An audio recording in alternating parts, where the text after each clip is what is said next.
Good morning. This is going to be a live video, but as I said, the holder for my phone hasn't arrived yet, and I know I'm a woman and should be able to multitask, but being able to show you something that needs two hands to do and holding the phone is practically impossible. Actually, it is impossible. So I will be around for a little while for comments on the page if you're around and have any questions.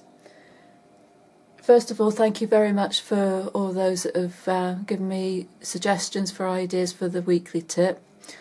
Got a list of those and they should be coming up over the next few weeks, and keep them coming in. I'll add to them as we go along. The first one is going to be a knitting one. So this came about, it's a new one for me this week. It's a Picot Cast On, so you knitters out there, have you tried it? It's a bit different to the Picot edging that you see on some, usually on baby items. It gives a lovely bumpy edging to the clothes or the blankets, but this one is actually a Picot Cast On.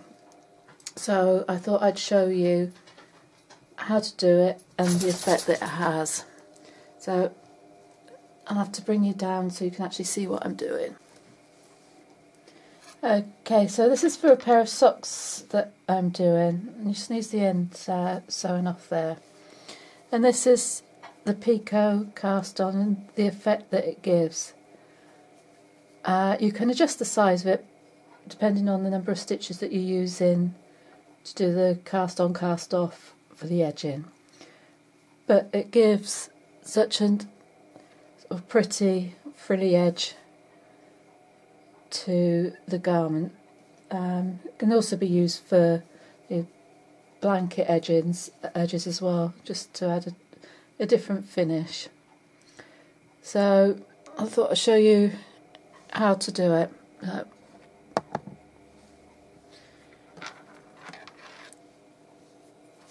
Oops, just dropped my needle, excuse me. Right, so this is where I've got up to so far. So I need 60 stitches altogether, but it's quite a long cast on, so I started off casting on 3 stitches and then doing what I'm going to show you now. So into that stitch, I'm going to knit, cast on 1, 2, 3, and then you need to cast off 2, so you knit into the first one, slip it off, knit 2, pass that slip stitch over, knit another one, pass that stitch over, that's your cast off 2, and then you slip that stitch back onto your left hand needle. So move you around that way a bit to see. So cast on 1, 2, 3, and then you're going to cast off 2. So you knit 1, 2, pass the first stitch over, knit, pass that stitch over, and you're left with 1 stitch on your needle on your right, so you stick it back onto the left. So knit, I'm going to cast on 1, 2, 3, and cast off 2, so you knit 2 stitches onto your right hand needle, slip the first stitch over, knit into the next stitch on the left hand needle, and slip the first stitch on the right needle over, and the 1 remaining stitch you slide back on to your right hand needle. Now that gives you quite a little compact little frill there, which for what I'm doing is perfect. but you can widen it. So if you cast on 1, 2, 3, 4, 5, and then you're going to do the same, but you're going to cast off into that stitch. So hit 1,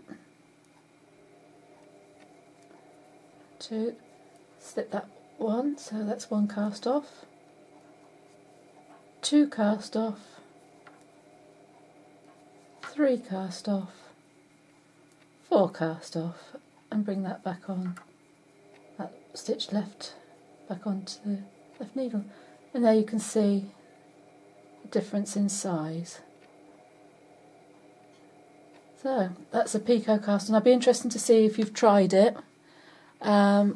Do let me know. If there are any other stitches that you'd like me to demonstrate, please let me know too, and I'll add those to the list. The other thing I'd be interested in is just gauging your interest.